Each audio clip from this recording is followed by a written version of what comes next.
Welcome to the Deep Dive. You're here because, well, you want to get your head around some complex ideas and do it pretty quickly and deeply. And that's what we aim for. Exactly. So today we're tackling just one chapter of the Bhagavad Gita, but it's a real powerhouse. Chapter 15. Purusottama Yoga, or sometimes called Isvara Yoga. Right. And think of this as, like, your fast track to some really core wisdom. Our mission today, unpack this chapter. People say it's basically the essence of the Upanishads crammed into one place. It really is a remarkable summary. It pulls together some profound threads. We'll be looking at three main themes today, all tightly connected. Okay, let's lay them out. First, there's the whole idea of samsara, the cycle of birth, death, rebirth, the human condition, basically. And understanding that the Gita suggests helps develop viraja. Detachment. Detachment, right. Then second, we're going to dive into tattvam asi. Ah, the big one.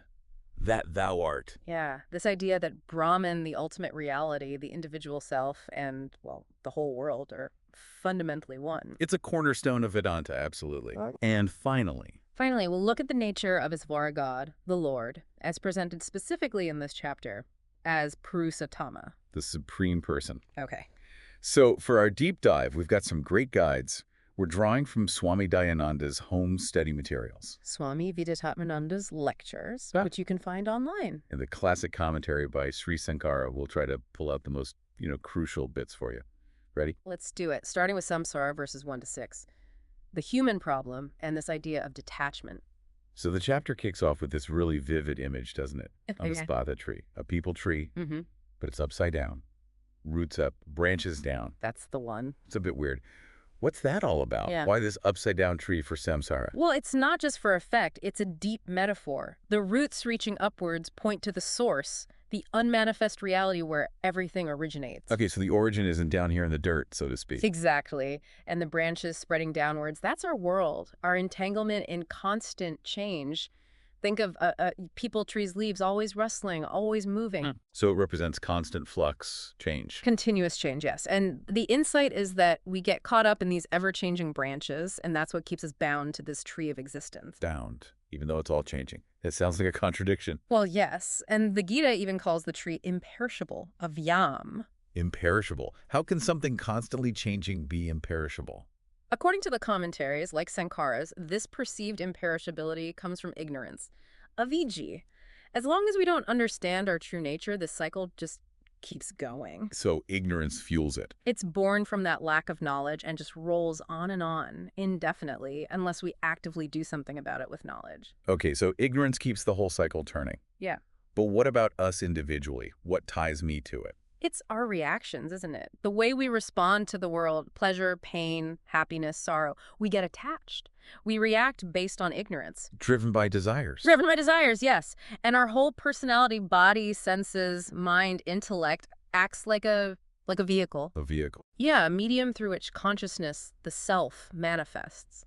That's what creates this feeling of being a separate individual.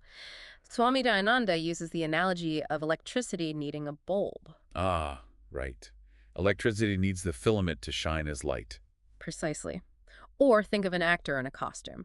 The actor uses the costume to perform a role, but isn't the costume. So our self, our consciousness, uses this body-mind setup, but isn't identical to it. Exactly, but we identify with it. We think, I am this body, I am these thoughts. That identification, that I and mine, fuels the attachments. And this leads to that constant becoming Swami Vidyatmananda talks about. Always trying to gain something, acquire something. Yes, constantly seeking satisfaction out there. More experiences, more possessions, more security. Driven by desire. Driven by desire. And this leads to actions karma. Actions with consequences. Consequences that bind us. Yeah. Create results which lead to more desires, more actions, potentially across many lifetimes. And the sources mention life is often, well, mostly pain mixed with fleeting pleasure. Often, yes. Largely because of our own past actions and these ongoing desires, greed, clinging, aversion. It's a self-perpetuating cycle. Sounds pretty bleak. So how do we get out? What about this detachment, Vairagya? Well, the escape route is freedom from these binding desires and attachments. That's the core message. And understanding samsara helps with that. Absolutely. Seeing the tree for what it is, rooted in ignorance, constantly changing, ultimately unsatisfactory, helps us loosen our grip. Recognizing why we're entangled is the first step to getting free. Okay, makes sense. Understand the trap to escape the trap. So that leads us nicely into the second big theme, Tativamasi, Mm-hmm.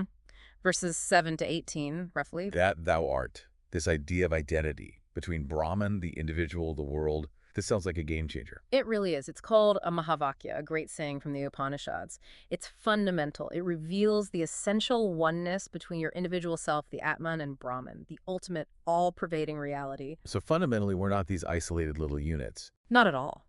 The Gita, echoing the Upanishads, says the Lord Isvara is the very self within everyone and everything. Wow. Brahman pervades the entire universe. The universe exists in Brahman. The classic analogy is clay in the pot. Right. The pot is made of clay, exists because of clay, is clay, in essence. Exactly. The pot depends entirely on the clay for its existence and form. But you mentioned earlier, didn't you, that God, as the cause, doesn't change like clay does when it becomes a pot. Ah, yes, that's a crucial point.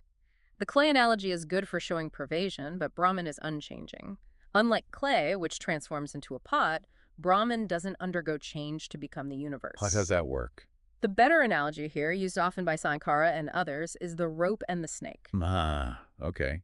You mistake a rope for a snake in the dark. Right. The snake seems real, it causes fear, but it's just a superimposition. It's projected onto the rope because of the dim light, your perception. The rope itself hasn't changed at all. So the universe is like the snake, superimposed on the unchanging Brahma, the rope. That's the idea. The universe, with all its variety and change, is a manifestation, a superimposition, adyusa, on the unchanging reality of Brahman due to Maya or ignorance. So everything we see, touch, think, it's all Brahman underneath. Essentially, yes, everything is Brahman, both the absolute reality, which is called Sat, or existence itself, and the relative reality we experience called Mithya. Mithya meaning not totally unreal, but not independently real either, like the snake. Exactly. Dependent reality. The entire universe, subject and object, is a manifestation of Brahman's power, his prakriti or Maya. Prakriti, including like the elements, mind, intellect. Yes, the 5 elements, mind, intellect, ego, they're all considered part of Isvara's power, his lower nature in some contexts. Swami Viditatmananda points out, if you account for everything that belongs to Isvara, What's left must be your true self. what's left is you. It highlights the need to clearly discriminate between the self and the non-self, the unchanging reality and the changing manifestation. What about actions then? If the self is Brahman and Brahman is unchanging, do we actually act? That's a key point the Gita brings up, referencing earlier chapters too.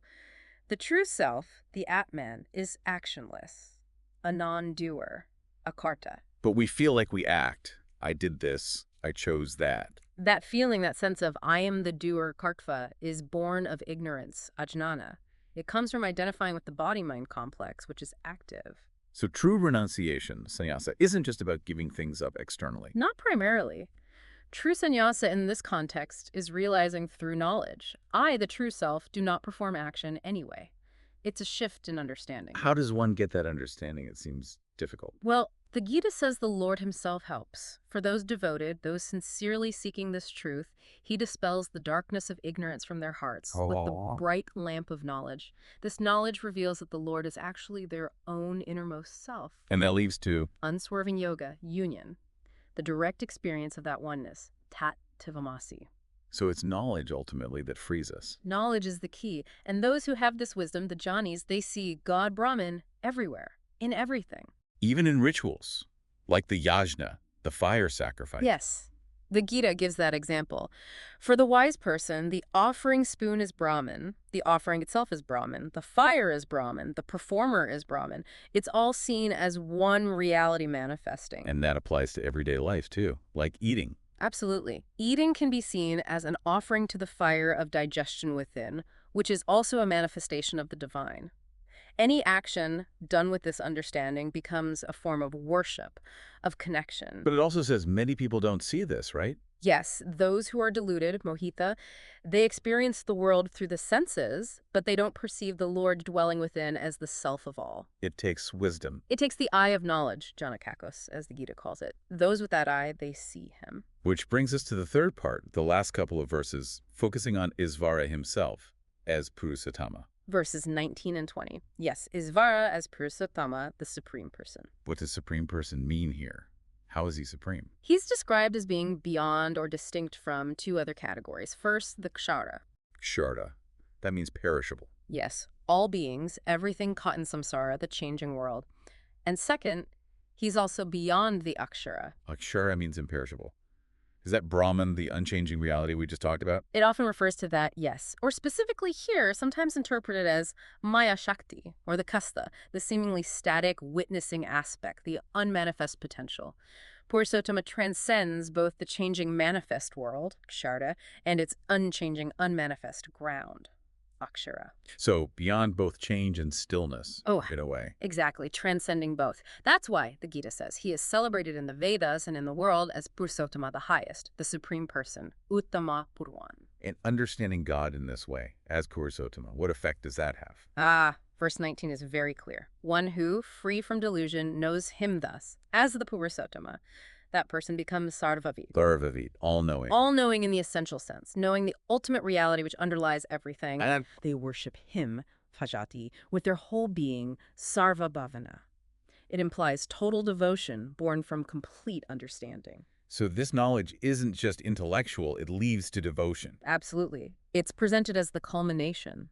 And this teaching itself, this knowledge of Puruષottama, Yes. is called Guhyatama Shastam, the most secret, the most profound teaching. Wow.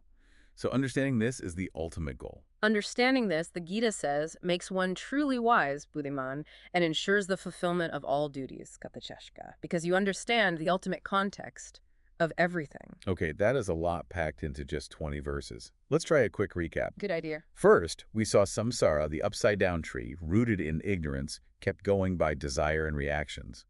Understanding this helps us detach, develop vairagya.